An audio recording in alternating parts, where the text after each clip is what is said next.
In the summer of 1998, 32-year-old Catherine Gordon sat curled up on the couch with a book inside of her home in Atlanta, Georgia. Across the living room, her husband lifted their newborn baby, Jade, out of the bassinet and carried her toward Catherine to breastfeed. It should have been a sweet moment. Catherine thought about how amazing it was that she actually had a baby. It wasn't that long ago that she was a self-described party girl who thought more about the next bikini contest she could enter than about having a child of her own. But now, the former model, who once moonlighted as a bartender, was a stay-at-home mother with a husband in law school. They were now the model of respectability, and their little baby, Jade, completed their perfect little family. But Catherine didn't think being a mom would hurt so much. Every time Jade latched onto her breast for milk, Catherine felt a burning sensation tear through her chest. It hurt so much she could feel tears welling up in her eyes. Her husband, John, had tried to reassure her that a lot of new moms experienced difficulties with breastfeeding, and Catherine wanted to believe him. Maybe she was still learning how to do it right. Catherine cupped her hand around the soft, warm fuzz of Jade's head and guided her from John's hands to her breast. The baby tilted her face up to stare at her mother as she began to nurse. Catherine started to smile at Jade's big round eyes, but then she noticed her baby's lips. They were bright red, covered in blood. A bolt of fear shot through Catherine, and she pulled Jade off her breast to get a closer look. It didn't look like the blood was coming from Jade's mouth. Instead, it seemed to be coming from Catherine's milk ducts. She was relieved the baby was okay, but what in the world was going on with her? She called for John and jumped up from the couch to hand him their baby. Then she called her doctor and said she needed an appointment right away. The nurse said she could squeeze her in the next day.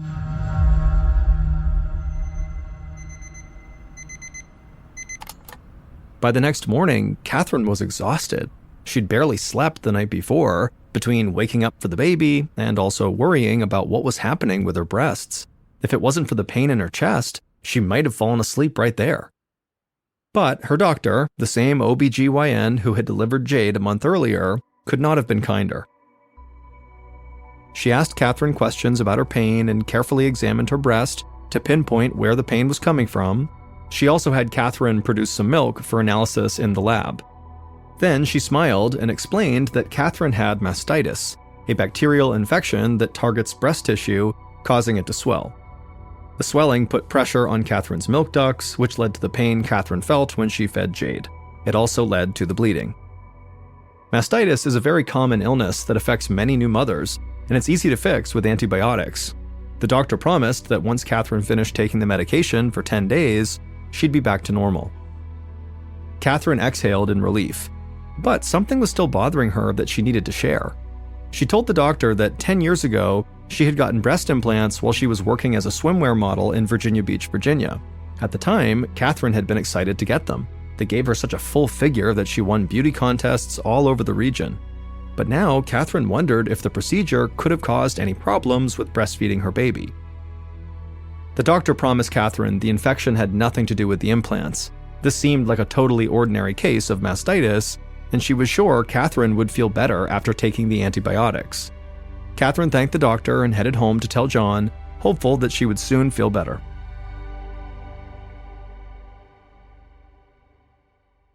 Three days after Catherine finished her course of antibiotics for her mastitis, she and John sat down to a big meal that she'd prepared.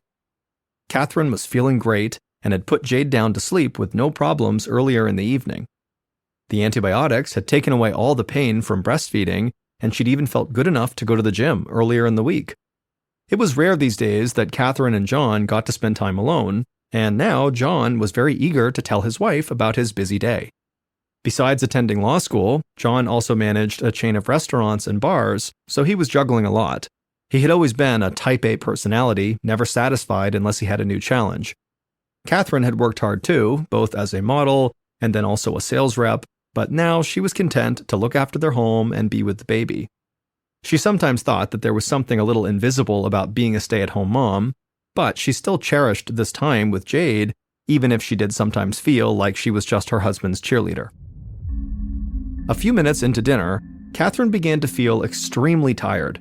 She glanced at the clock on the wall. It was only 8 o'clock, and normally she was still full of energy at this time. She tried her best to ignore the fatigue and concentrated as best as she could on what John was saying about his constitutional law class. She told herself that, long days with Jade were exhausting, and probably she just needed more sleep. But when Catherine and John finished eating their meals and they stood up to clear the table, Catherine felt so lightheaded that she immediately sat back down before she fell.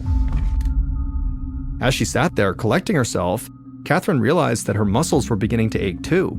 And so she hoped she wasn't now coming down with the flu right when she was finally cured of mastitis. John rushed over to her and asked her what was wrong. Catherine didn't want to alarm him, so she smiled and said she was just tired.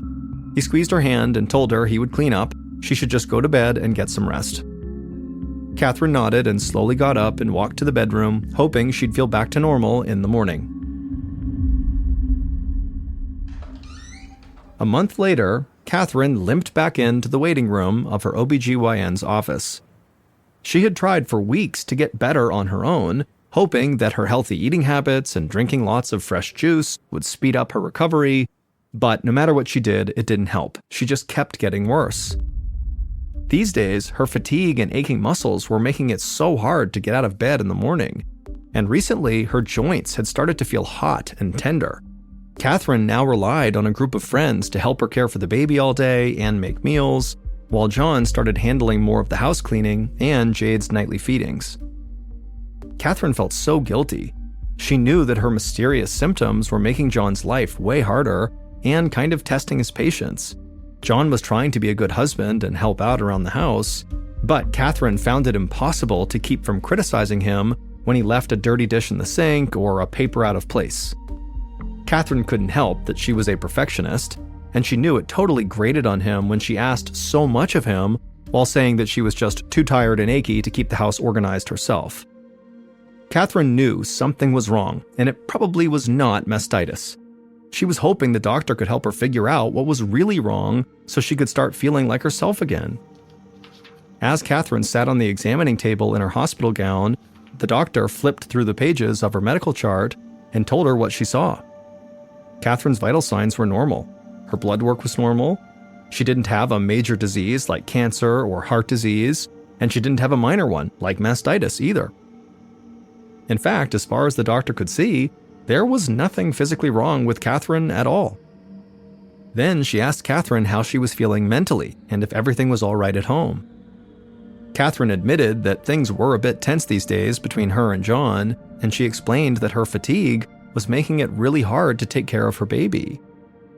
The doctor's expression grew serious, and she sat down next to Catherine. She suspected that her fatigue was due to postpartum depression, a condition that often afflicts new mothers and can be treated with counseling or antidepressants. Catherine was stunned. She did not feel depressed. If she was struggling emotionally, it was only because of her physical discomfort, not the other way around. She told the doctor that when she looked down at Jade and saw her baby smile, she knew that Jade was the best thing in her life. She just needed to get back in good physical shape so she could be the mother she always wanted to be.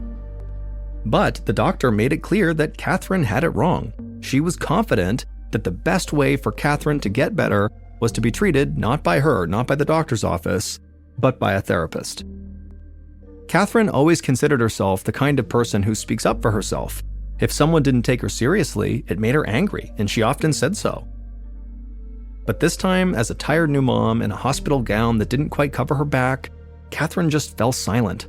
She thanked the doctor for her concern and then just got up and left.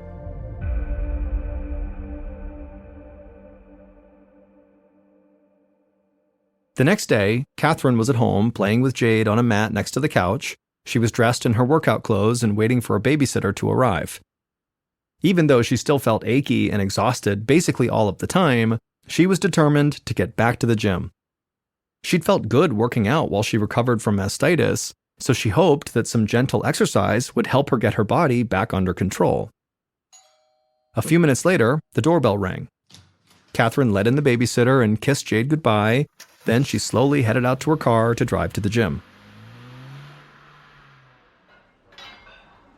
Once she got there, the familiar sounds of clattering gym equipment and people working out boosted Catherine's spirits. She felt a surge of energy just watching everyone else lift weights and pedal stationary bikes. Catherine took some deep breaths and carefully stepped onto a treadmill.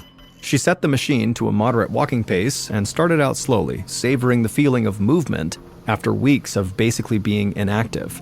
She told herself it was mind over matter, but after a few minutes, she felt a tingling sensation in her legs and a shooting pain running down her left arm. Catherine kept walking and tried to ignore the pain, but it was no use. Her body was screaming at her to stop. So eventually she pushed the stop button on the treadmill and headed to a bench. She sat down and began massaging her muscles, but that didn't help. Catherine shook her head in frustration. She had barely begun to work out, and now she was already in so much pain that she needed to grab her gym bag and head home. But when she stood up to leave, she felt yet another strange sensation, an intense itching, and it was coming from inside of her chest. Because Catherine could not literally itch the inside of her chest, she reflexively just began tapping on the middle of her chest with her hand, but the itching feeling didn't go away. And so Catherine tapped harder, and then finally she made a fist and just started banging on her chest. But she still felt this unbearable tingling sensation rising up under her skin. Other people now were staring at her as she pounded away madly at her chest. Finally, she dropped her fist in embarrassment when she realized everybody was staring at her, and then as quick as she could, she grabbed her things and headed out of the gym back to her car. Catherine felt helpless. Her whole body seemed to just be falling apart. She knew she needed more help. Maybe a different doctor would have a better diagnosis than her OBGYN, who seemed convinced that it was all in Catherine's head. As soon as Catherine got back home, she made an appointment with her primary care doctor. A few days later, Catherine sat on yet another examination table, this one in her primary care doctor's office. She described her original fatigue and muscle aches and bleeding nipples, but she made it clear her condition was really getting worse and worse. Now she was suffering from weakness and tingling in her limbs, and this weird constant itching inside of her chest. And Catherine was happy to see that her doctor was taking detailed notes as she spoke, and he had a focused, interested expression on his face. When she was finally done speaking, her doctor tapped his pen on his clipboard for a moment, and then he gave her a serious look. He told her he thought she had something called fibromyalgia, which is a disorder that causes pain and tenderness throughout the body and often results in fatigue. Scientists don't fully understand what causes it, he admitted, and there are no real tests for it either. Doctors tend to diagnose patients with the condition when they can't find another explanation for widespread chronic body aches. And although Catherine's doctor didn't actually say this to her, it is the case that doctors will sometimes default to this vague diagnosis, fibromyalgia, when they basically think it could actually all be in the patient's head, just like Catherine's OBGYN had suggested. Catherine's primary care doctor told Catherine that there's no cure for fibromyalgia. He said the best he could do was prescribe her a painkiller called OxyContin to help manage the symptoms.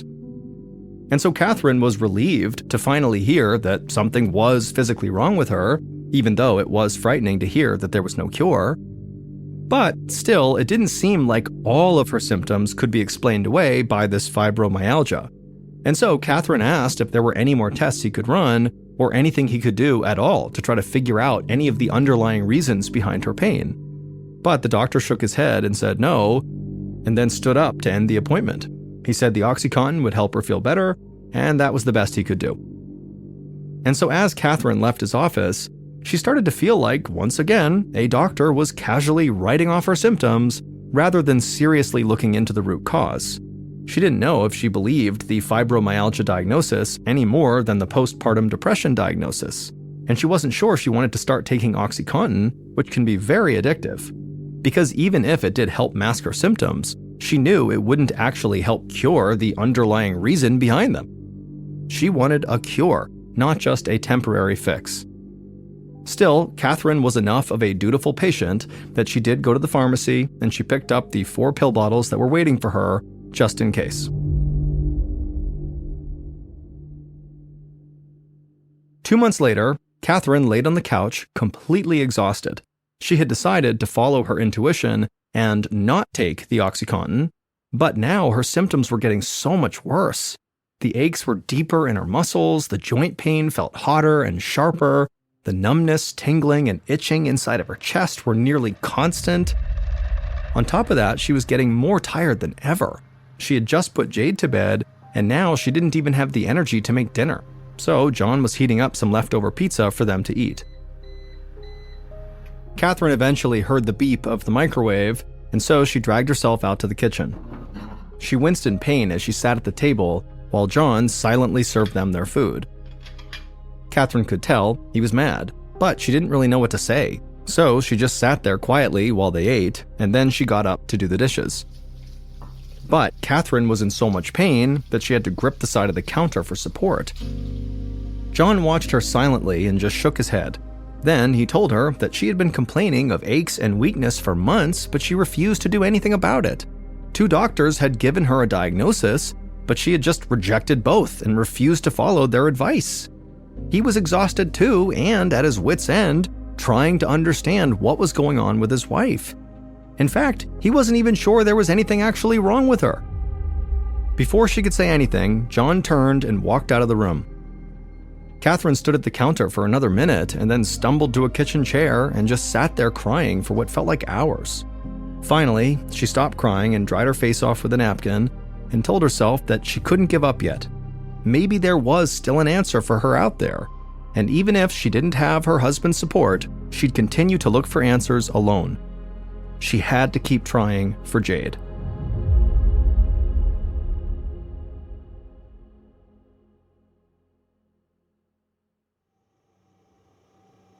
A few months later, in the spring of 1999, Catherine finally got an appointment with a rheumatologist who was an expert both on fibromyalgia and arthritis. Since that fight with John in the kitchen, Catherine had gone out and seen various other doctors, but none of them had been able to help. But now, as she waited in this latest exam room, she felt hopeful that this specialist could solve her case once and for all. After a short wait, the doctor came in. He was an older man, and although he seemed like he knew what he was doing, she didn't like the way he called Catherine honey. She decided she would forgive his sexism if he could offer her something besides addictive painkillers as a solution. And he did. The doctor began scolding Catherine for not listening to what doctors had already told her. The problem is in your head. He had reviewed her charts, and as far as he was concerned, she didn't have a disease. And until she could accept that and get herself together, her personal life would continue to suffer. Partway through the doctor's lecture, Catherine just stopped listening, like when she was getting scolded as a kid. She felt humiliated and desperate and mad. She knew there was something physically wrong with her, but she was now starting to feel her will to fight slipping away. And she knew the doctor was right about one thing. Her marriage was crumbling under the weight of her sickness. Catherine pushed herself up from her chair and silently left the office. She walked slowly to her car, having to stop periodically to lean against the wall to rest.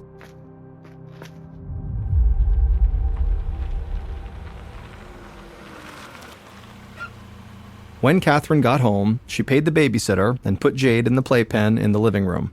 Then she lay down on the couch and watched as her little daughter crawled around the space. Jade was nearly 1 year old, and Catherine loved to see her blossoming into a little toddler. But watching from the couch also made Catherine feel guilty and totally inadequate. She wanted to play with her little girl and crawl around on the floor with her, but she just couldn't. Catherine told Jade how beautiful and special she was, but to her surprise, the words that came out of her mouth sounded funny, almost like she was drunk. She sat up straight and tried to speak normally, but again, the words that tumbled out were ragged and slow. And so Catherine thought to herself, oh my God, I can't even talk anymore. Catherine started to feel a rising sense of panic. If her symptoms got much worse, she wouldn't be able to care for her baby at all. As the sun faded, Catherine managed to feed Jade and get her to sleep. She promised herself that she would clean up the baby's mess in the living room, but first she just needed to lay back down on the couch. An hour later, the front door opened and her husband, John, walked in. Catherine was still laying on the couch, tucked underneath a blanket, and she could immediately feel her husband's disapproval as he stared at her and then also at the messy room all around her. John dropped his bag and sat down next to Catherine. He told her enough was enough. It was time to suck it up and get herself together. Catherine felt tears roll down her face, but she didn't have the energy to respond. They'd had this conversation over and over again, and it always arrived at the same place, with John not believing her. And she just did not have the energy to fight anymore. So she just laid there, letting tears stream down her face. John didn't say anything more either. After a minute, he just got up and left. As Catherine lay there alone, she felt something shift inside of her. She'd been fighting with her doctors, her husband, and her body for months. She realized that she'd gotten to the end of her rope. After 10 months of fighting, she felt hopeless, alone, and totally out of options. Catherine could not keep living like this.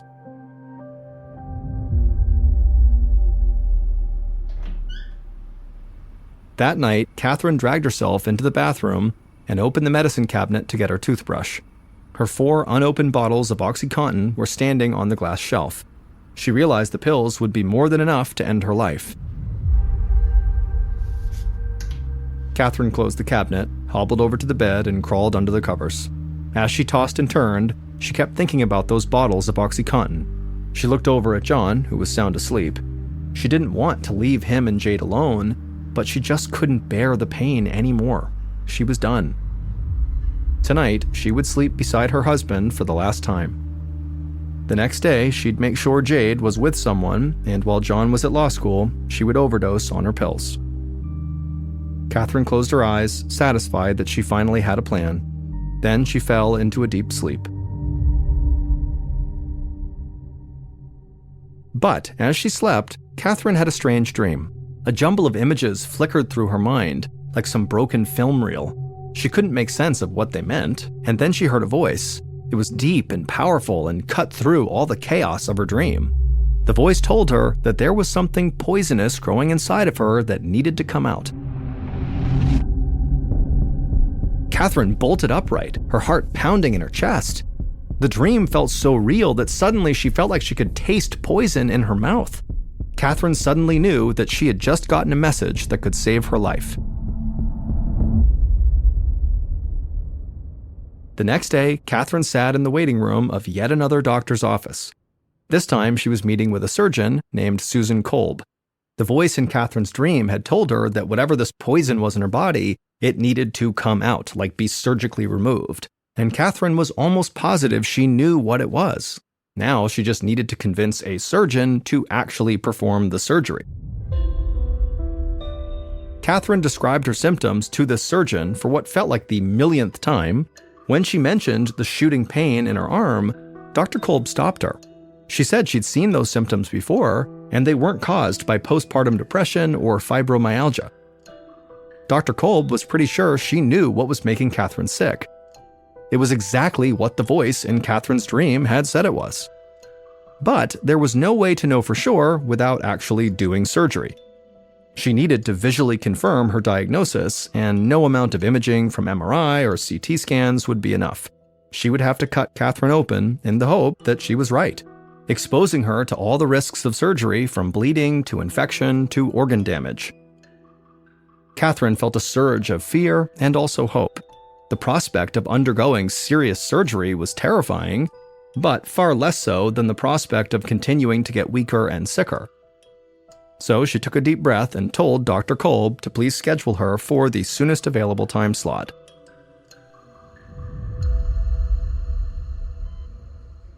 Three days later, Catherine lay on an operating table at a local hospital.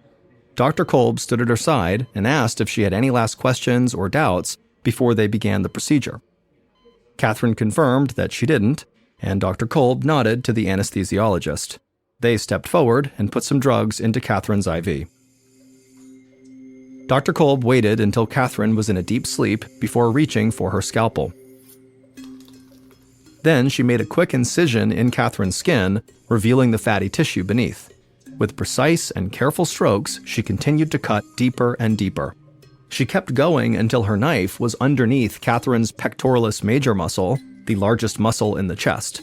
There, Dr. Kolb saw what she was looking for: the round implants from Catherine's breast augmentation surgery 11 years earlier. The implants were in the right position, and they didn't appear to have any holes, which was a common problem with implants. But these were not the issues Dr. Kolb was looking for. She reached down and loosened one of the implants and then pulled it out, and immediately Dr. Kolb was shocked at what she saw. The problem was so obvious, the doctor knew right away she would not need to run any additional tests to confirm her diagnosis. The implant was supposed to be full of clear saline liquid that normally keeps it round and firm, but instead, the liquid inside of Catherine's implant was pitch black and full of tiny floating particles. Dr. Kolb quickly switched to the other side of Catherine's chest and removed the second implant, and it too was also black and full of particles. Dr. Kolb told her astonished surgical team that she had found what was making Catherine sick, and the cause was as shocking as it was unlikely. It would turn out Catherine's breast implants were full of a black mold, the same kind of fungus that grows in people's bathrooms. The contamination probably began about 10 months earlier, right after Catherine's breasts began bleeding as she was feeding Jade.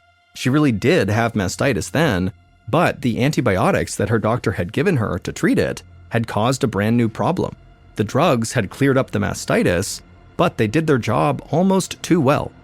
They also killed healthy bacteria inside of Catherine's body that helped protect against other infections. And so as a result, Catherine soon developed this fungal infection that sneaked into her breast implants through a loose valve or seal. From there, the fungus started breeding inside of the liquid saline of the implants and began releasing a steady stream of poisonous toxins back into Catherine's body that were making her very sick. If Catherine had ignored the warning signs from her body and her powerful dream, the implants could have easily eventually burst and killed her. But she listened to the voice in that dream, and it saved her life. Dr. Kolb put Catherine on a 2-month course of a common antifungal medication called fluconazole. After it was completed, Catherine felt much better. It was a long road to recovery, but eventually, Catherine would feel totally normal. She and John were able to work through the relationship issues that manifested during her illness, and they would actually go on to write a book together about relationships. 2 months after her implants were removed, Catherine became pregnant with her son, Cole. She continues to live a healthy life with no long-term effects from her fungal infection.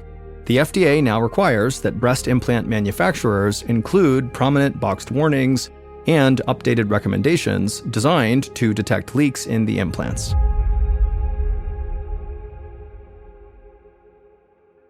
It was August 2016, and the weather in O'Fallon, Missouri was typical for summer: hot, sunny, and humid. 58-year-old Pamela Hupp, who lived in O'Fallon, walked to the front door of her neat little 3-bedroom house on Little Brave Drive, and she opened the door. But before stepping outside, she gripped the leash of the family dog and then looked around very intently outside at the other equally tidy upper-middle-class houses that made up her new neighborhood. Pam and her husband Mark had only moved into the Great Warriors subdivision about 2 months earlier, and Pam was still getting a feel for the community. After scanning the street and not seeing any people or cars that were out of place, Pam relaxed and then told herself to stop being ridiculous. It had been a tough few years, but soon she and Mark would have a new circle of friends and acquaintances, and she'd know all her neighbors by name or at least by sight. After all, while Pam and Mark might be new to this particular neighborhood, the couple, along with their 2 kids, had lived in O'Fallon for the past 15 years, and so knew the area as well or better than most of its residents did. In fact, when Pam drove their late model SUV around O'Fallon, she didn't have to look too hard to find houses that she and Mark had over the years bought, renovated, and sold for a profit. Thinking of Mark, with his talent for building things and his passion for fine cabinetry work, Pam smiled to herself. Neither one of them had wound up achieving the dreams they had when they had graduated from high school, but they had done pretty well for themselves in the house flipping business. Pam stepped outside and closed the front door of her house behind her. Then, as she walked down the gentle slope of her wide driveway towards Little Brave Drive, her 1-year-old puppy pulled at the leash, eager for Pam to pick up the pace. As Pam leaned back to keep her balance, She had a flashback to her teenage years when she was a cheerleader and a member of her high school's gymnastics team. Back then, she could have walked a dog and done cartwheels, both at the same time. Now, with the help of her beautician, Pam still had the blonde hair, but the 5'6" tall, curvy, athletic body that had attracted so many admiring looks when she was a teenager had since filled out to a comfortable and stocky overall roundness. But despite the years and the added weight, anyone who had known Pam back in her school days would probably still recognize her. She still had that same wide smile, square jaw, and slightly broad nose that made her features strong and distinctive. And when she laughed, it was the same loud guffaw that had often sounded through the halls of Riverview Gardens High School back in 1976.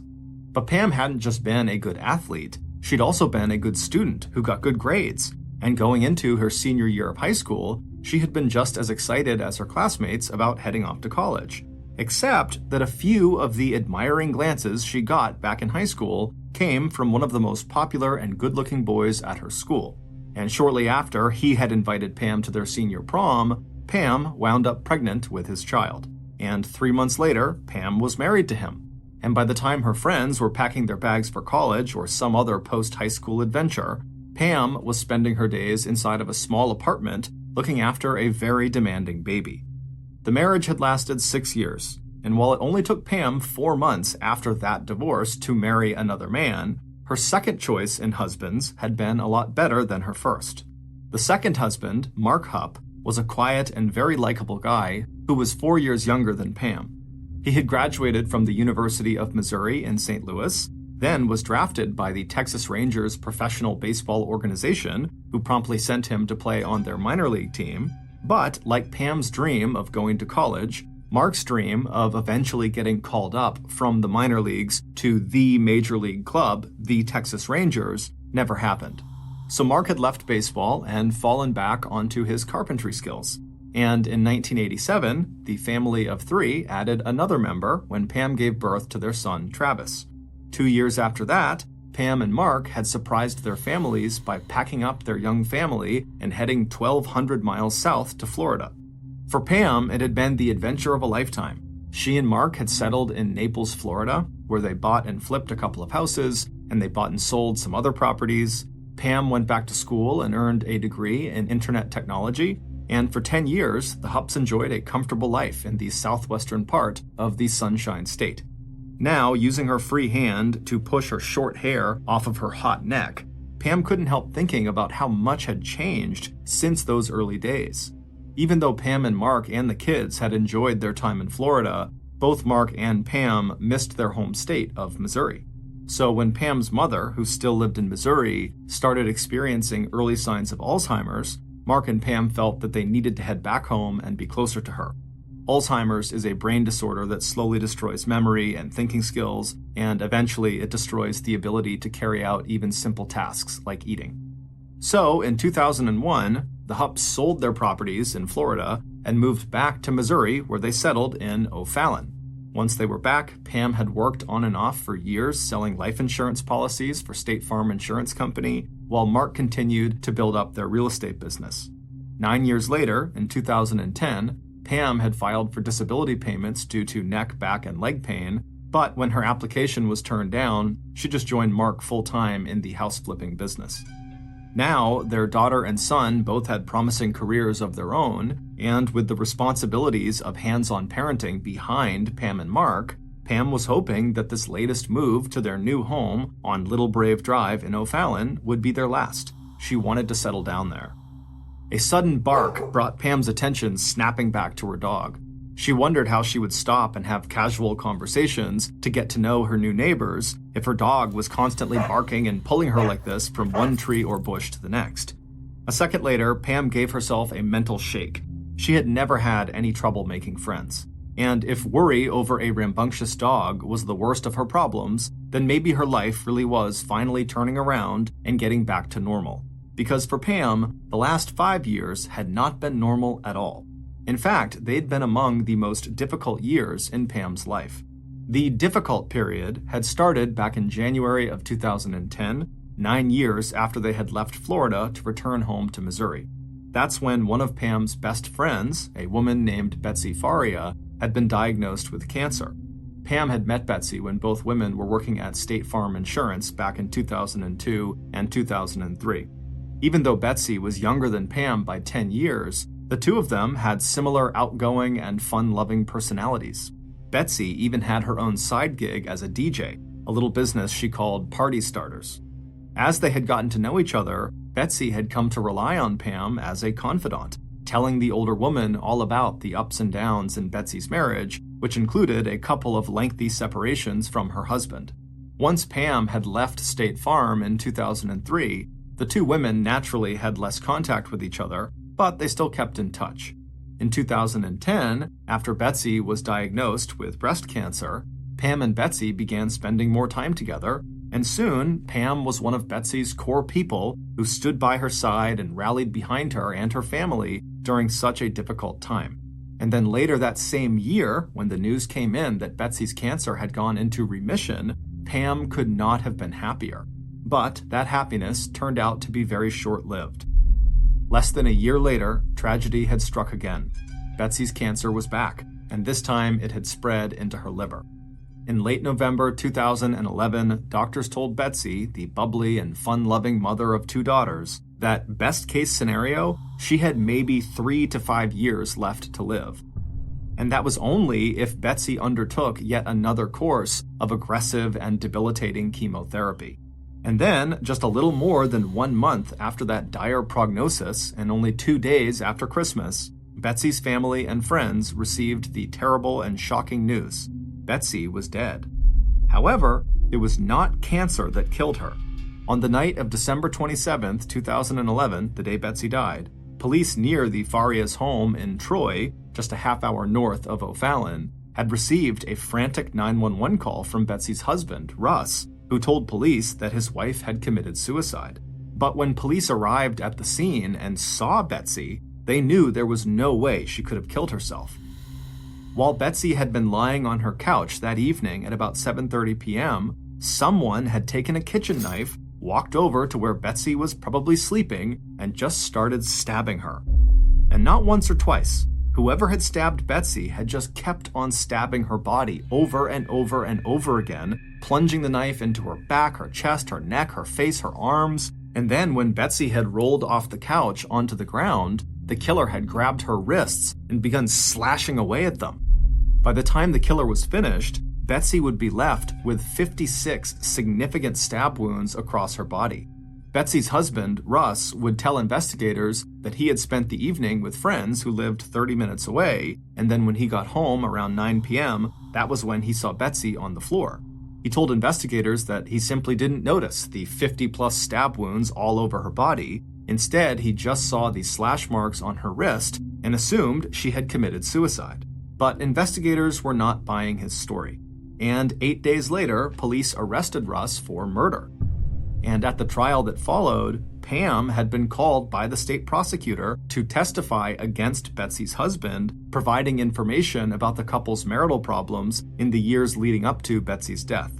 2 years later, in December 2013, a jury only had to deliberate for 4.5 hours before convicting Russ of first-degree murder and sentencing him to life in prison without parole, plus an additional 30 years. Now, even 3.5 years later, in the middle of a hot summer day, Pam felt a chill go down her spine. Pam felt like nothing in her life had been more traumatic than Betsy's death and that trial, especially since Betsy had listed Pam as the beneficiary on Betsy's life insurance policy. When Betsy made the change, she'd made Pam promise to take care of her daughters with the money. Pam had objected and did not want to be put in this role, but Betsy had insisted that it would be a disaster if her girls or Russ got that huge payout. And even after Russ's trial, it seemed like the emotional body blows just kept coming for Pam. At the end of 2013, Pam received a call from her mother's senior living community telling her that her mother, whose memory and overall health had been steadily getting worse, had died. Pam knew that people meant well when they told Pam and her other 3 siblings that maybe in this case, death had been a mercy, given the fact that their mother's Alzheimer's had gotten so bad she could hardly recognize her own children. But for Pam, that didn't change the fact that her mom had only been 77 years old, and that Pam herself had been one of her mom's primary caretakers. And even if her mom didn't always know who Pam was, their visits together had become a regular and predictable part of Pam's life. And then, 2 years after her mother's death, Pam was absolutely shocked to find out that Russ Faria's legal team had managed to persuade the courts to consider some new evidence in his murder case. The new evidence included documents that suggested the state's case against Russ had been built on a bungled investigation, and it would turn out this new evidence was enough. In November of 2015, just 9 months earlier, Russ, the man Pam had testified against and had played a big role in putting behind bars, was acquitted of his wife's murder and released from prison. Pam was horrified.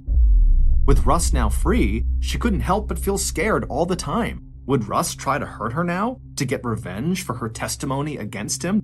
After all, Pam had not held back in court. She had given up every single detail she could possibly remember Betsy telling her about how awful and abusive Russ was, and it really had an impact on the jury. And so Pam knew Russ must hate her. But now, as Pam turned the corner back onto her street and saw her beautiful new house in view, she tried to push those memories away. She knew what Russ looked like, she knew what kind of car he drove, and she had already taken her own precautions. She and her husband Mark, the year before, had bought a handgun, and recently she had taught herself how to use it.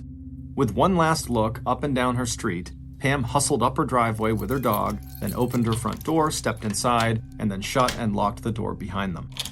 A few days later, on the morning of Tuesday, August 16th, Pam got up, she took her dog for a quick walk, and then tidied up her already tidy house. Then Pam took a deep breath and opened up her front door and stepped outside and began immediately scanning the nearby streets and houses. Luckily, she didn't see any strange cars or people or Russ, and so it was all clear. A minute later, Pam had hopped inside of her SUV. She had backed out of the driveway onto Little Brave Drive. She left the Great Warrior subdivision, picked up Route 70, and headed east. After she finished shopping, she planned to run a few other errands and then drop by her daughter's house. Just a few hours later, right around noon, Pam was pulling back into her driveway. It had been an excellent morning, even if it had turned out that Pam's daughter had not been at home. Pam reminded herself that even if her daughter had been there, they wouldn't have been able to visit for very long because Pam needed to get back home and let the dog out again. But as Pam was about to press the remote to open her garage door, she noticed a flash in her rearview mirror. She turned around and she saw a silver four-door sedan had come to a quick stop right in front of her house by the curb, and a man who she didn't recognize, wearing glasses and a black ball cap pulled down low over his face, was climbing out of the passenger seat. Before Pam could even process what was happening, this man had run up the driveway to her car, opened Pam's passenger door, and climbed inside the car with her and shut the door behind him. A second later, as Pam registered the squeal of tires as the silver car shot away from the curb, the strange man who was now in the car with her pulled a knife out and held it against her throat. Pam could feel the adrenaline flooding her body, and for a second, she was too shocked to even move. As she sat there, paralyzed with fear, the attacker began yelling at her to drive her car to the bank and take out the money she had stolen from Russ. Understanding suddenly dawned on Pam. Russ must have hired this man to do this. Russ wanted Betsy's $150,000 insurance money that Pam had been entrusted with. But then, as Pam thought of this, she wondered if her attacker would actually let her go if she turned over this money. And somewhere deep in her brain, Pam knew the answer to that question. No, this man was going to kill her. Suddenly, Pam's survival instincts kicked in, and using all of her strength, Pam struck out with her right hand and hit the attacker on the face, while simultaneously with her left hand, she fumbled to open the car door. Taken completely by surprise, the attacker lost grip on the knife and it tumbled down onto the floor of the car. By the time he retrieved it, he looked up and saw Pam was out of the car, running towards her garage. But as quick as Pam was, her attacker was even faster. Pam managed to get through the back door that led into the garage, but when she turned around to try to shut and lock it, her attacker had already thrown half of his body into the space between the door and the frame, forcing it open. And so Pam eventually stopped trying to shut the door on him and just turned and ran across her garage and opened the door that led into her house. Once she was inside, she made a quick turn to the right and sprinted into the master bedroom. At this point, the attacker had gotten inside of the garage. He went through the same door that went into the house, but as he went right, he ran so fast he overshot the door that led into the master bedroom where Pam was. And that mistake bought Pam just enough time to get all the way to her bedside table in her bedroom, open up her drawer, and pull out the gun she had put in there. And so by the time the attacker had corrected himself, turned around, and come into the master bedroom, Pam was standing there with the gun held out straight, screaming at him while dialing 911 with her other hand. The time was 12:10 p.m. as the dispatcher at the O'Fallon police station picked up that emergency call. The dispatcher could hear the voice of a woman on the other end of the line calling for help and yelling at an intruder to get out of her house. Then there was the sound of a scuffle and a man's voice in the background, and before the dispatcher could get the caller's address, she heard the distinctive and unmistakable sound of 5 gunshots, all fired in rapid succession. By the time police arrived at Pam's residence just minutes later, Pam was standing just inside of her open garage, clutching the collar of her dog, who was cowering and whining at her feet.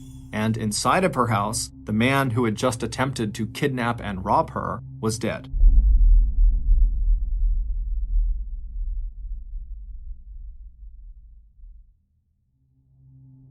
By early afternoon, a very shaken and upset Pamela Hupp was sitting inside an interrogation room at the O'Fallon police station, giving police her formal statement, describing exactly what happened. And with hands that trembled, Pam pressed her palms together, extending her thumb and forefinger in the shape of a gun, and showed police how, when the man started coming towards her in the bedroom, she had just kept pulling the trigger of her pistol until she had emptied every round into that man's chest. And although Pam could not tell police who the man actually was, she did feel very confident that Russ Faria had to be involved. He likely sent him. She then explained her connection to Russ and why he might want to hurt her or rob her or both. As she recalled the details of the attack, Pam even thought that maybe the driver of that silver car that had dropped the attacker off, that driver might even have been Russ himself. It kind of looked like him, but she couldn't be sure. She only saw him for a second. After giving police all the information she could possibly think of, Pam signed her official statement, and then she was released. Just like Pam, detectives also believed that what happened to her had to be connected to Russ and his recent acquittal. But 7 days after the attack on Pam, investigators had discovered that while the attack on Pam was indeed connected to Russ, it was connected to him in a way that no one was expecting. Based on what the investigators learned, here is a reconstruction of the days leading up to the attack on Pam, as well as what actually went down on that day, August 16th. On August 10th, 2016, 8 months after Russ was released from prison and 6 days before Pam was attacked, 39-year-old Carol Alford was sitting on the front steps of the porch attached to her home in a trailer park just north of St. Louis. The weather that morning was hot and muggy, but Carol didn't seem to notice. She was wearing a long-sleeve lime green hoodie and lounge pants. Her only concession to the heat was that she didn't have on any shoes, and she was letting her dog wander around her little yard while she sat still, rather than the two of them going out for a walk. At around 11 a.m. that morning, Carol was surprised to see a car she didn't recognize pull up alongside her driveway. The driver rolled down the car window and asked if Carol was interested in earning $1,000. The driver introduced themselves as a producer for NBC's TV program Dateline and said that they were looking for people to help them with a reenactment scene that involved staging a robbery, kidnapping, and a 911 call. Carol thought this was a bit odd, but she was intrigued and she wanted the money, so she said, okay. At which point, the driver instructed Carol not to bring her car keys or cell phone. Carol nodded, but narrowed her eyes. Suddenly, this whole thing felt very off. She told the driver she'd be right back, and then she turned around, walked into her house, and into her kitchen. There, she opened a drawer and began rummaging around inside of it until she found what she was looking for, a folding knife. Carol slipped the knife into one sleeve of her hoodie and then walked over to the counter and took out a large kitchen knife from its holder and put that into her front pouch pocket. Then Carol picked up her cell phone, she silenced the ringer, and tucked her phone out of sight in her pants pocket. $1,000 was a lot of money, but there was no way Carol was getting into a car with any stranger unless she felt like she could protect herself.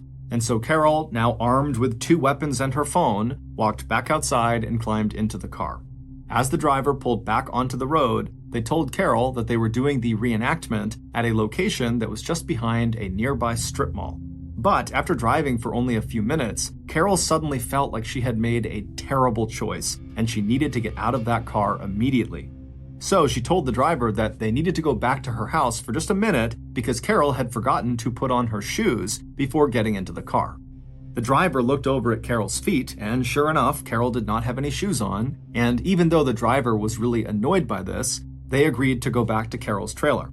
When they got there, Carol suggested that the driver pull all the way into the driveway, and then as soon as the car was stopped where Carol had suggested, Carol hopped out, and then as she walked towards the door of her trailer, she very deliberately looked up, making sure that the surveillance camera on the corner of her front porch was aimed directly at the front of the driver's car, where it would get a clear picture of the car's driver and the car's license plate.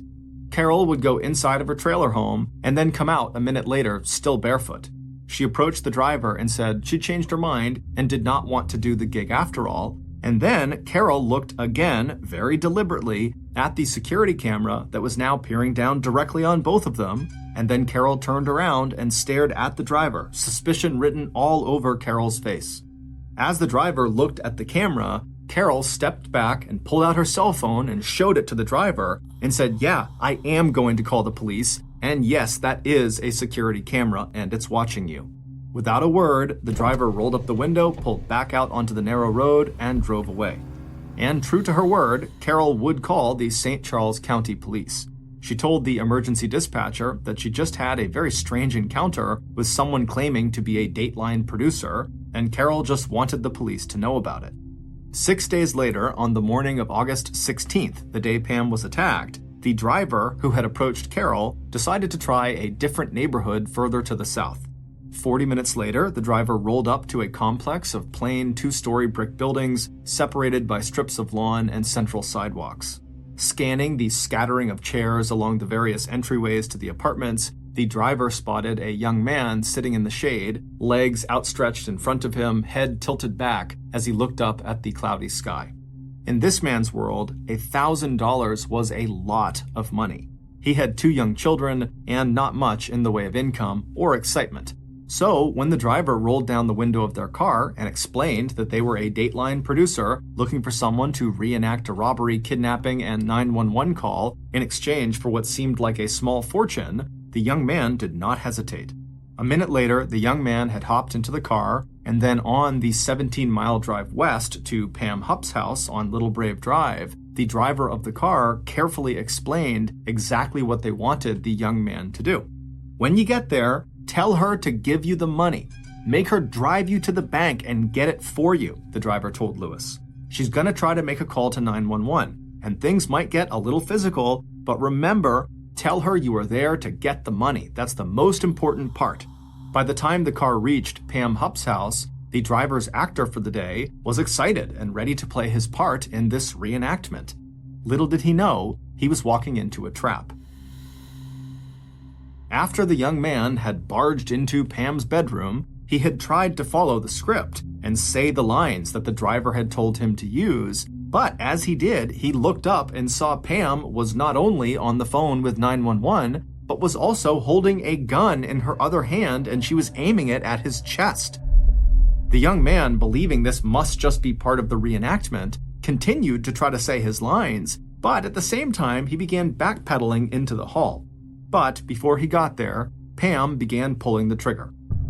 When police found the young man 10 minutes later, he was lying in a pool of blood, his head propped against a doorway. When police checked his pockets, they found a clear plastic bag containing a handwritten note and 9 $100 bills. Although the man was not carrying a wallet, cell phone, or ID, it did not take police long to find out exactly who he was. Running the dead man's fingerprints through their database of known criminals, police got a match to a 33-year-old local St. Charles man named Louis Gumpenberger. According to police records, Louis had had several brushes with the law back when he was in his early 20s, including a drunk driving charge and a few court entries that involved non-payment of child support for his 2 kids. By August 17th, one day after the shooting, investigators were knocking on the door of Margaret Birch, Louis Gumpenberger's mother. She had just gotten back from filing a missing person report for her son at the local police station. Margaret was devastated when police told her that Louis was dead. But when police went on to explain the circumstances of his death, that he had been shot after forcing his way into a woman's house, Margaret dropped a bombshell. What the police had just told her was actually not possible. Meanwhile, investigators from the O'Fallon Police Department were following up on another lead from the St. Charles Police. 7 days earlier, on August 10th, police had received a 911 call from Carol Alford, who described a disturbing encounter she had just had with a stranger who had approached her at her home and then tried to get her to go with them to act out this weird kidnapping robbery scene for $1,000. But at the time, on August 10th, the police did not act on any of the information she gave them. However, fast forward a week back to August 17th, the day after Louis was killed, and suddenly now, given the weirdness of Louis's actions and the statements given by Pam about what she saw and what she heard, it seemed possible that the mystery driver who had been rejected by Carol had simply moved on to someone else to try to wrap up in their bizarre scheme, and that someone else was likely Louis. And so the police hauled Carol into the O'Fallon police station, and they showed her a lineup of 6 photographs of people they thought could be the mystery driver. And without a moment's hesitation, Carol reached over and tapped a particular picture. "This one," she said. "This is the person who approached me." 6 days later, on Tuesday, August 23rd, police had confirmed that yes, the person who approached Carol was the same person who approached Louis. And because they had this mystery person's name and contact information, they decided it was time to go arrest them. It would turn out that when Louis Gumpenberger's mother told police that her son could not have forced his way into Pamela Hupp's house, she meant that literally. Louis had been in a terrible car accident in his youth that had left him with a serious and irreversible brain injury. The injury had left him with the mental capacity of a 12-year-old, which made him very gullible and exploitable, and the injury had left him with serious physical limitations as well. Most notably, Louis could barely walk. And so when Louis's mother was told that her son had run up the driveway and barged into Pam's house, Louis's mother knew that could not be true. Louis literally could not run. And it would turn out Louis's mother was correct. Louis did not do any of the things Pam accused him of doing because the story Pam told police about the attack on her had been a total lie. There was never a silver car that suddenly pulled up outside of her house, driven potentially by Russ Faria, that contained Louis, who had then leapt out and charged up the driveway to attack her.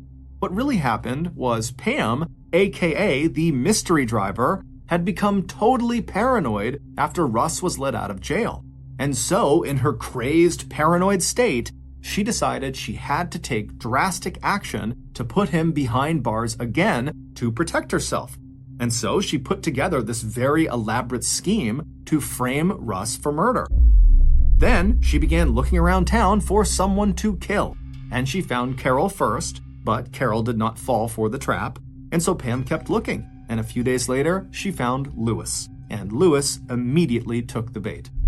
Pam led Louis into her house on Little Brave Drive while reminding him that the scene they were about to reenact was just that, it was an act, so just say your lines and everything will be fine. And then, once the pair was in Pam's bedroom, Pam said, "Okay, we're starting the scene now."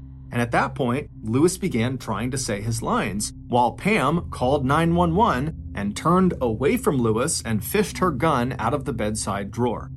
The 911 operator would answer Pam's call and immediately hear her scream out that there was an intruder in her house. And then the operator would hear a man in the background, which was just Louis fumbling through his lines, and then the operator would hear Pam fire 5 shots into Lewis's chest. After Lewis was on the ground, either dead or bleeding to death, Pam pulled a note in a plastic bag from her pocket and she tucked it into Lewis's pocket. The note was designed to look like instructions Lewis might have been given by Russ. It said, "Get Russ's money, kidnap Pam." Carol Alford would ultimately seal the deal that Pam was indeed the mystery driver and Lewis's murderer. It was Pam's picture that Carol identified in that 6-photo lineup, and Carol provided police her security camera footage taken from outside of her home that clearly showed Pam's license plate on her car and her face as she drove up in her car to Carol's home on the day she tried to lure Carol to her death. And so, at 11 a.m. on August 23rd, police cars rolled into the quiet Great Warriors subdivision in O'Fallon, and just minutes later, they found Pam. She had just left her driveway in her SUV and had made it down the street before police cars surrounded her and forced her to pull over.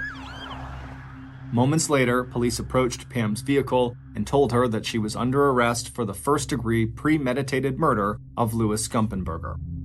But this was not the end of the story. Far from it. The reason Pam had been so paranoid after Russ got out of jail was not just because she feared retribution from him. It was also because Pam was afraid that the new evidence presented at Russ's second trial would reveal a new suspect in the brutal murder of her friend Betsy Faria.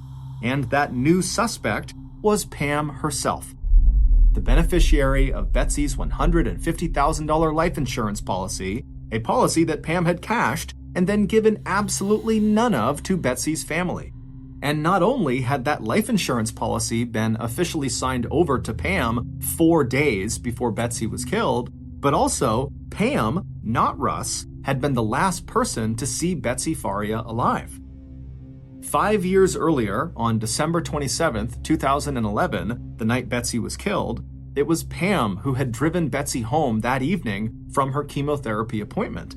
And it was Pam who had helped get Betsy settled comfortably on the family couch, likely just minutes before Betsy was stabbed 56 times with a kitchen knife.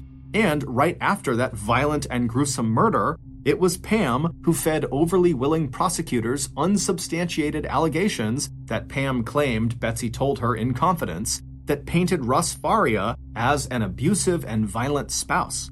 It was also Pam who kept pushing the theory that Russ must have killed his wife in a fit of rage when he discovered he was not the beneficiary of her life insurance policy.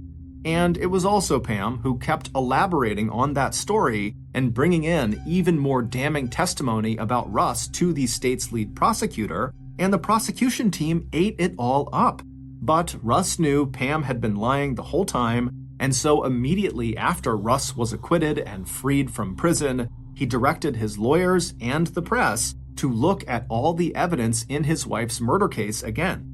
And he started urging the courts to investigate Pam as the primary suspect in his wife's murder. And reporters and lawyers weren't just asking questions about Betsy's death. They were also asking questions about the death of Pam's own mother. According to the official police report, on October 31st, 2013, Pam's mother had apparently died of a fall from her second-floor apartment balcony. But in hindsight, that accidental death was starting to look suspicious. The autopsy revealed that at the time of her death, Pam's mother had ingested 8 times her recommended dose of the sedative Ambien. Not only that, the 77-year-old Alzheimer's patient had somehow fallen through, not over, the railings of her balcony. And not only was Pam the last person to see her mother alive, Pam was also one of the beneficiaries of her mother's $500,000 life insurance policy. Just a few hours after Pam was arrested for the murder of Louis Gumpenberger, detectives sat Pam down inside of an interrogation room and reviewed all of the evidence against her. After they were done going over it, Pam's only response was that she wanted to speak to her attorney. When investigators left the room to call her attorney, a video recording of the interrogation session showed Pam reaching across the desk in front of her and grabbing a ballpoint pen that she slips into the back waistband of her jeans. Video footage also showed that while Pam was sitting there alone, she repeatedly reached up and touched each side of her neck as though searching for the location of her jugular vein. If that vein is punctured or severed, a person can quickly bleed to death. When investigators returned to the interrogation room, Pam was waiting for them at the door, telling them that she needed to go to the bathroom. A few minutes later, investigators heard one of their colleagues screaming for medical assistance immediately. After walking calmly into the bathroom, Pam had taken that ballpoint pen she had stolen, and over again she stabbed herself in both sides of her neck and on the inside of both of her wrists. When officers opened the bathroom door, they found Pam kneeling on the floor in front of the sink, her forehead resting on the tiles. Her shirt was soaked with blood, and more blood spattered the floor and sinks. However, as dramatic as this suicide attempt was, the wounds she inflicted on herself turned out to be non-life-threatening, and so Pam was quickly patched up and sent to jail to await trial. 3 years later, on August 12, 2019, 61-year-old Pamela Hupp was sentenced to life in prison without parole for the first-degree murder of Louis Gumpenberger. 2 years later, in 2017, the medical examiner's office changed the official cause of death for Pam's mother from accidental to undetermined. A year after that, in 2018, the state prosecutor and judge who were involved in Russ Faria's first and badly botched trial were both voted out of office. 2 years after that, in March 2020, Russ Faria, now engaged to Carol Alford, the woman Pam had tried to lure to her death, was awarded $2 million in damages for the wrongful conviction that put him behind bars for 3.5 years. And finally, 2 years after that, in February of 2022, Pamela Hupp was officially charged with murder in the stabbing death of Betsy Faria. According to the prosecutor who was preparing the case against Pam, the motive for that murder was financial gain. If Pam Hupp is convicted of Betsy's murder, the prosecutor has said he will seek the death penalty. In June of 2015, 30-year-old mother of two, Lisa McKenzie, lived in what she called a safe neighborhood in Bridgend, Wales. One day, when she was cleaning up her kids' toys in her backyard, she noticed something strange about her back door. She thought maybe one of her kids had taken paint and slapped it across the back door, or perhaps it was even mud. But then when she walked up to the door itself, she could tell that there were two very deep gouges in the door right next to the locking mechanism. Also, the key portion of the lock had loads of scratches all over it. Initially, she thought maybe these have been here the whole time and I just haven't noticed them until right now. But when she looked at the two gouge marks in the door, they looked fresh. Since she did not own a dog and didn't know of any other dogs in the area that might come into her property that could have scratched up the door, she figures, okay, it's gotta be my kids. So she calls her kids outside and she points at the marks on the door, and the kids swear they didn't do it, and they say, I don't remember ever seeing that, that's new. At this point, Lisa has this sinking feeling that someone must have tried to break into our house, but she doesn't want to scare her kids, so she tells them to go back in the house. They go inside and she's standing in front of the door and she's just looking at the marks thinking like, what do I do? And she notices in the bushes right next to the door, there's something silver sitting in the bush.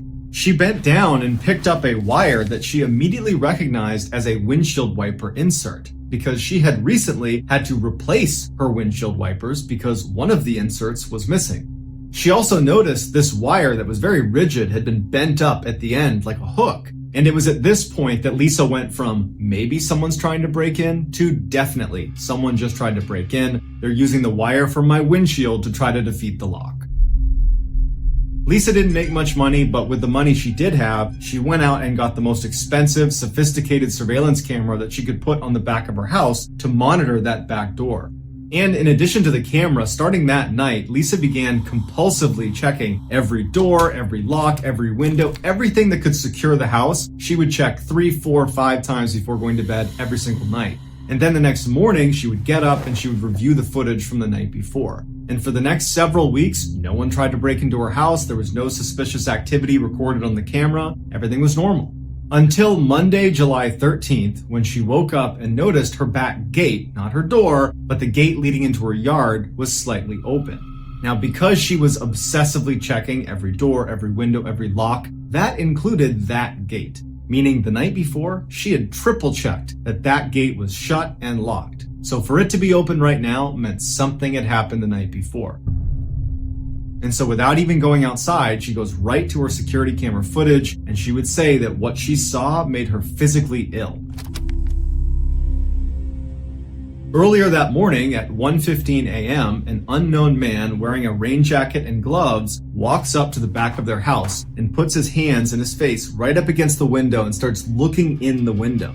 And then he steps back, pulls a flashlight out, and starts looking in the kitchen with his flashlight, just brazenly looking in the house. And at some point, he puts the flashlight down and looks up and clearly notices the camera that she has installed.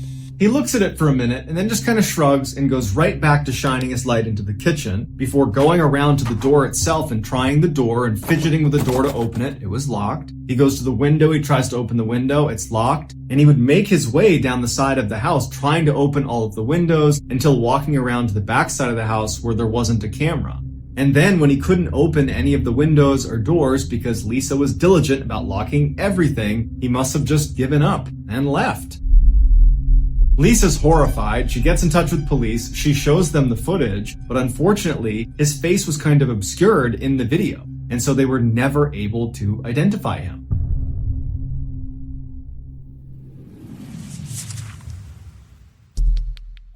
Our next story is called Killing Time.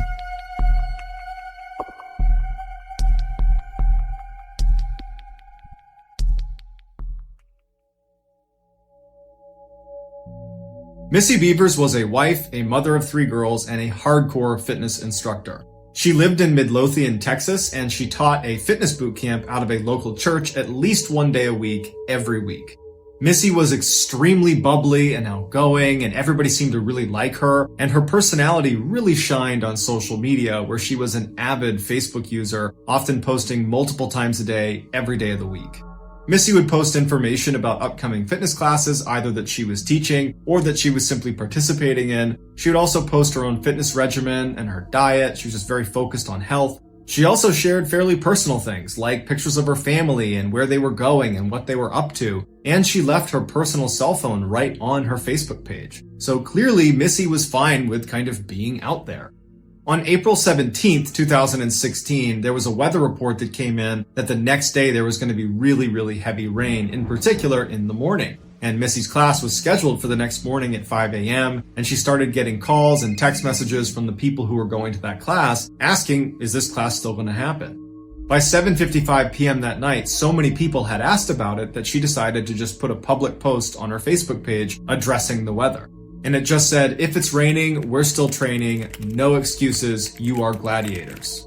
On the post, she included directions of how to get to the church, where this class was going to be in the church, what time they were starting, and what they could expect. Later that night at 9:23 p.m., she did another Facebook post that said, going to bed, I have to get up tomorrow at 3:30. The next day at 4:16 in the morning, a street security camera picked up Missy pulling into the church's parking lot. Even though her class didn't start until 5 a.m., she liked to get there early to make sure the classroom was set up and to warm up a little bit and make sure she was super motivated and cheerful as soon as they walked in. The security cameras inside the church capture Missy walking in through the front doors at 4:20 in the morning. Then, just before 5 a.m., the first couple of students arrived at the classroom and they walk in to find Missy laying on the ground, bleeding from her head, totally unresponsive. They call 911, police and paramedics show up, and as soon as they get there, they pronounce Missy dead. Initially, there was some speculation that she might have fallen and hit her head, but they noticed all these puncture marks in her head that looked intentionally inflicted, like someone had struck her. And later, when they reviewed the security footage from inside the church, it was confirmed that she definitely was murdered. Earlier that morning at 3:50 a.m., so 26 minutes before Missy arrives in the church parking lot, an unknown figure wearing police tactical gear from head to toe breaks into the church. From 3:50 in the morning when they first get inside the church to 4:20 in the morning when Missy walks through the front doors, this unknown figure just kind of strolls casually up and down the halls of this church. It looked like they were carrying a hammer or perhaps a crowbar, and periodically, as they're kind of casually walking down the hall, they would turn to a window of a door and they would break it with whatever they're holding in their hand, and then they would just keep walking on. Like there was no reason for them to break the window, they're just bored. And this was actually an important point that police would make about this footage. This person walking around does not appear to want to vandalize the church. I mean, they're breaking a couple windows, but they could have done a lot more damage to the building, and they didn't. They don't appear to be looking to steal anything, and in fact, later, police would confirm that nothing was stolen. What it looks like they're doing is just kind of wasting time, like they have some clear objective for being here, but they can't do it quite yet. They're waiting for a trigger of some kind. And it would turn out that that trigger was Missy walking through those doors at 4:20 in the morning. As soon as Missy made her way into the classroom, the assailant followed her and proceeded to beat her to death with whatever they were holding in their hand. By the time police arrived a little after 5 a.m., the suspect was long gone. Initially, police believed it was going to be fairly easy to identify who killed Missy. The person on camera wearing the tactical gear had a very distinctive gait with their feet turned out, and they walked with a bit of a limp, and they had very slouched posture. And the police figured as soon as we put this surveillance footage out in the public domain, someone's going to come forward and say they recognize this person. But despite the hundreds of leads that poured in from people after watching this video saying, "Oh yeah, I know this person," well, the police checked into all of them and they all checked out. Everybody had an alibi. And so years later, the police are still not able to identify who killed Missy or why, and so her case remains unsolved.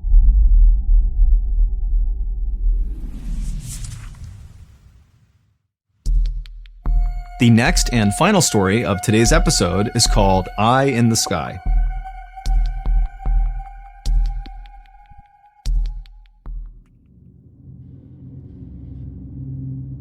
On the morning of Friday, June 11th, 2021, in a suburb in the northwest of London, a man named David Klein woke up to his early morning alarm.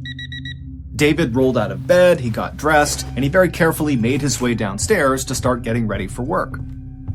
As David moved around this old brick house he was in, he was very careful not to make much noise because he didn't want to wake up his roommate, a 67-year-old widow named Deborah Chong. Deborah was technically David's landlord, but she didn't charge him any rent. The two had met in church, and when Deborah had learned that David didn't really have a place to live, she had immediately volunteered her house and told David to come live with her for free. David couldn't believe her generosity and immediately took her up on the offer. And then after he had moved in, he learned that he was far from the first person who Deborah had allowed to come and live in her house rent-free. It would turn out Deborah, whose late husband had given her a ton of money in his will, felt like it was her responsibility and her duty to use her ample resources to house people that were kind of down on their luck. She said it was her way of serving God. Also, David got the impression that Deborah just liked having people living with her in her home. It made her happy. But David would notice a distinct change in Deborah's personality around the time the COVID-19 pandemic started in early 2020. At that time, Deborah, like many other people, was very concerned about this global health crisis and wanted to learn more about what was happening and what could happen in the future. And so the way she did that is she obsessively began going on YouTube and began consuming COVID-19 related content and political content surrounding COVID-19 and the pandemic and lockdowns. But instead of becoming more educated and well-versed on what was happening in the world, Deborah's constant consumption of COVID-19 related content on YouTube really just made her feel incredibly stressed out and anxious. And as David began to see firsthand, Deborah's sudden high levels of anxiety really began wreaking havoc on her life. Years earlier, Deborah was officially diagnosed with paranoid schizophrenia, which is a mental illness that causes bouts of psychosis, which is like losing touch with reality. Now, pre-COVID, pre-pandemic, her symptoms were so mild that she basically led a totally normal life. But once the pandemic started and her YouTube quest for information caused that spike in stress and anxiety, it caused a spike in her symptoms. And so she began suffering from frequent and lengthy hallucinations and delusions.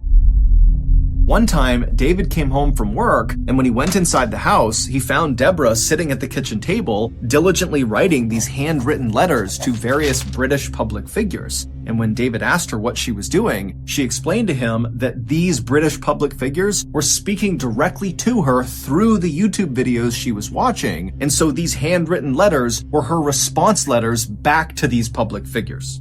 In May of 2021, Deborah's hallucinations had gotten so bad that doctors intervened and forcibly injected her with an antipsychotic medication. And while these meds definitely reduced Deborah's symptoms, they also had some pretty negative side effects as well. Namely, they totally curbed her appetite and they made sleeping really challenging. And so pretty quickly, those two side effects combined made Deborah feel really weak and tired basically all the time, to the point where she sometimes needed David to literally hold her up by her arm just to walk down the street. Now, David, of course, had no problem helping Deborah with whatever she wanted. I mean, she had done so much for him, but David had work, and so he was only really available to help her in the mornings and in the evenings during the week. And so he had actually spoken to Deborah about hiring a full-time caretaker that could live with her and just take care of her at the level she needed all the time. And Deborah was open to it. She actually called a company that offered that service, and they told her they would get someone out to her, but it would take some time before her caretaker was actually assigned to her. Now, David was really pleased with this development, but he really wished they would speed it up, because again, every time he was away all day at work, he knew Deborah was home by herself, and so he was just so worried something was going to happen to her when he was gone. So after David gathered up all of his things and very quietly made his way from the kitchen to the front door, he paused for a moment and said a silent prayer in his head for Deborah's safety and protection while he was away at work, and then he opened the front door, quietly went outside, shut the door behind him, and headed off to work. A few hours later, David came home from work, he went back inside of the house, and the first thing he did is he called out for Deborah. But Deborah didn't call back, and the house was very quiet, and so David took off his shoes and walked around the first floor, kind of calling out for Deborah as he walked, but again, there was no answer. And so after walking the whole first floor and not finding her, he yelled one more time really loudly, "Hey, Deborah, are you here?" And after hearing nothing, he pulled out his phone and he called Deborah. And as the phone was ringing, he could hear Deborah's phone ringing upstairs. Okay, maybe Deborah is upstairs, she fell asleep, and her phone's just next to her on the bed. And so with David's phone still calling Deborah's phone, David began walking upstairs. And when he got to the top of the stairs, he just followed the sound of Deborah's ringing phone into her bedroom, and when he went in there, Deborah was not in there. Her phone was though, and so were her glasses. They were both just sitting on the bed. Those were two items that Deborah would bring with her anywhere she went. And so trying not to panic, David called out a few more times for Deborah, but again, there was no answer. And so after quickly searching her bedroom and not finding her, he searched all the other rooms upstairs, but again, she just was not there. She was not in the house. And so David began calling and texting friends from church and other people that knew Deborah to see if anybody had heard from her or knew where she was. But no one did, and the only people who had recently talked to her said she was totally incoherent, talking about spirits and demons and the destruction of all mankind. And so, believing Deborah must be suffering from a schizophrenic hallucination somewhere out in the city, David picked up his phone again and he called the police. When the police showed up at the house, David filled them in on what was going on, and the police told him, "Hey, look, we'll go back and review all of the CCTV camera footage taken from outside of your house. We're bound to see footage of Deborah leaving her house at some point, and then we can just watch where she goes." And so David felt reassured, and the police felt very confident. But when the police went back to the station and began reviewing all of this security footage taken from roughly outside of Deborah's house, there was no footage of her ever leaving the house. There was only footage the day before of Deborah going into the house, but she never left. And so naturally, the police went back to Deborah and David's house, and they thoroughly searched that house, believing Deborah had to be in there somewhere. But despite searching everywhere in this house, in every crawl space, in the attic, the basement, every closet, everywhere, she wasn't there. It would take the police nearly a month, but they would eventually figure out where Deborah went. And to say they were surprised at where she went is a massive understatement. But to understand what happened, we have to go back to the very beginning of Deborah's very strange disappearance story. It all started about 10 months before Deborah actually went missing in August of 2020. That month, Deborah met a 36-year-old woman named Gemma Mitchell at one of her church prayer groups. Like Deborah, Gemma was very religious, and so the two women became fast friends despite being 30 years apart in age. Deborah would confide in Gemma about her mental health struggles, and Gemma would confide in Deborah about her house/financial troubles. Basically, Gemma, a couple years earlier, had given money to a contractor to fix up her house, but the contractor had taken her money, not done any work, and then run off, basically robbing Gemma. But Gemma really needed to do these renovations, and so she wound up hiring a second contractor who did begin work, but during this process, Gemma realized she would never be able to recover the money that was stolen from her from the first contractor, and so when she realized she wasn't going to get that money, she knew she would not be able to fully pay the second contractor for his work. And so when the second contractor found out he was not going to get paid, he stopped work immediately, despite the fact that there was no working heat in Gemma's house, and there was a huge hole in her roof. But Gemma had no way to fix this, and so she and her mom were just living in this house that was just totally freezing all the time. Deborah had been so moved by Gemma's situation that very quickly after meeting her, she offered £200,000 to Gemma to finish the renovations on her house under the condition that one room in Gemma's new house would be solely dedicated to Christian ministry. Gemma was overwhelmed with gratitude. She could not believe that Deborah was willing to do this for her, and so of course she agreed to her terms without any hesitation. After that, the two women began texting all the time about this renovation project. Deborah would suggest paint colors and different things to do with the inside of the house, and Gemma would text updates about the different contractors she had talked to who could do pieces of the renovation. Deborah was always inviting Gemma over to her house, and she even began referring to Gemma as her sister. And Gemma loved it, because Gemma actually had always wanted to be much closer with her own biological sister, but they had kind of drifted apart, and so for Gemma, Deborah really did feel like the sister she was supposed to have. But their relationship was about to change drastically.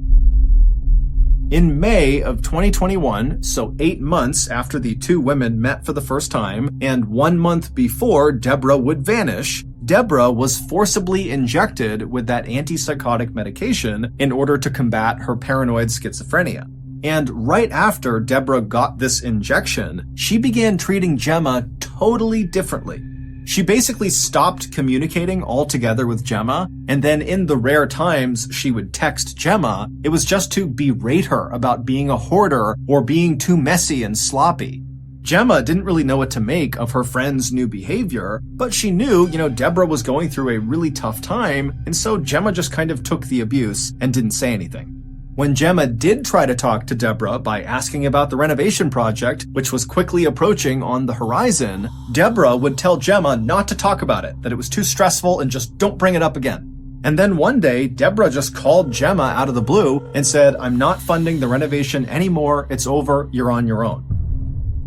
Gemma felt totally devastated and pleaded with Deborah to please reconsider. But Deborah was not about to change her mind, and in fact, on this call, she would tell Gemma, hey, you should just sell your house, and in fact, until you sell your house, don't contact me.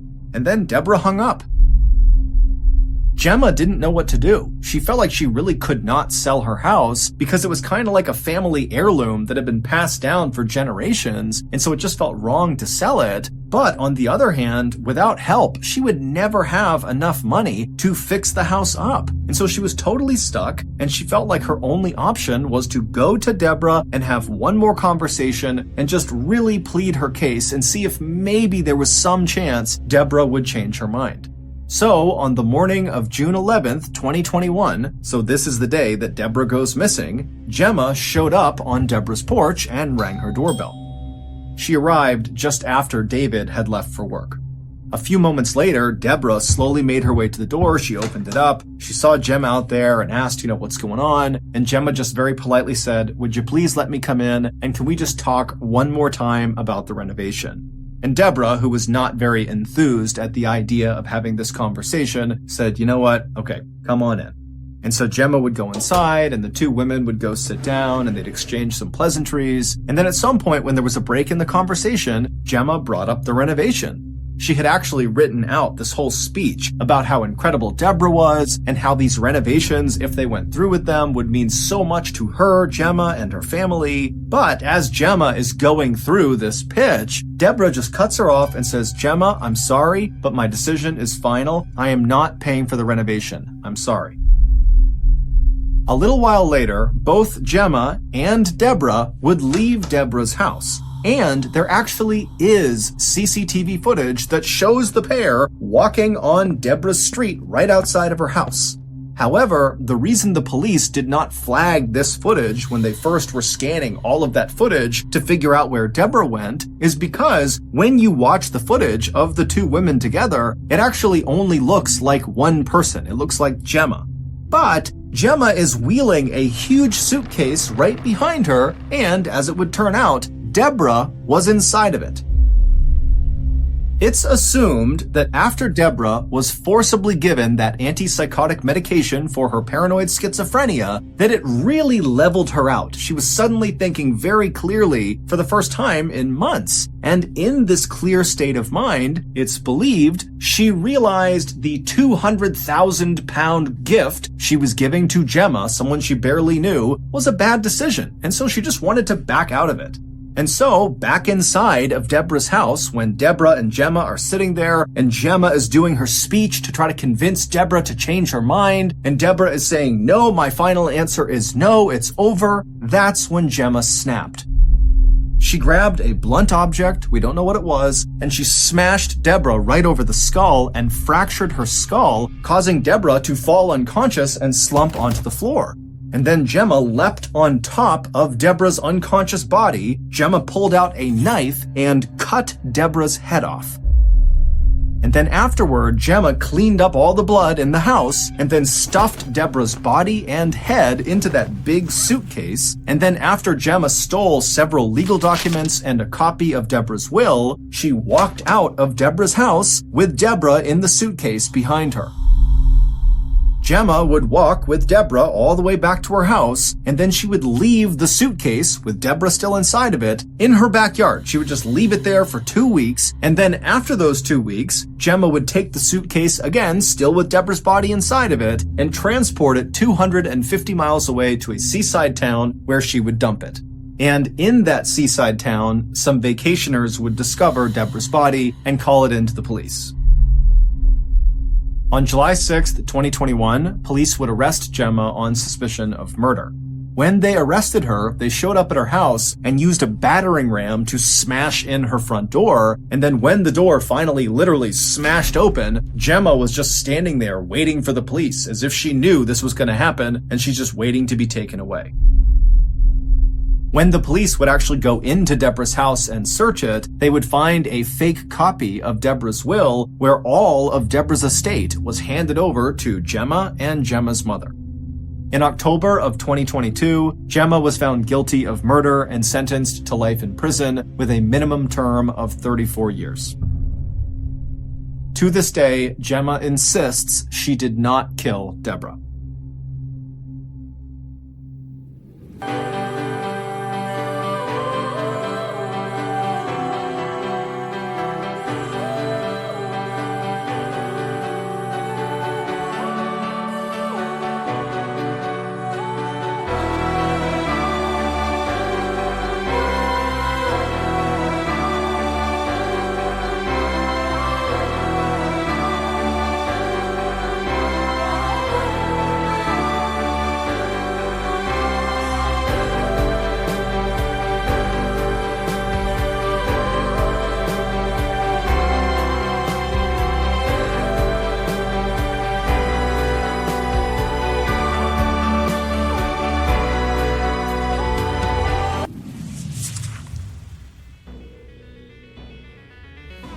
Thank you for listening to the MrBallen's podcast. If you enjoyed today's stories, be sure to check out our YouTube channel, which is just called MrBallen's, where we have hundreds more stories just like this one, but many of them are not available on this podcast. They're only on YouTube.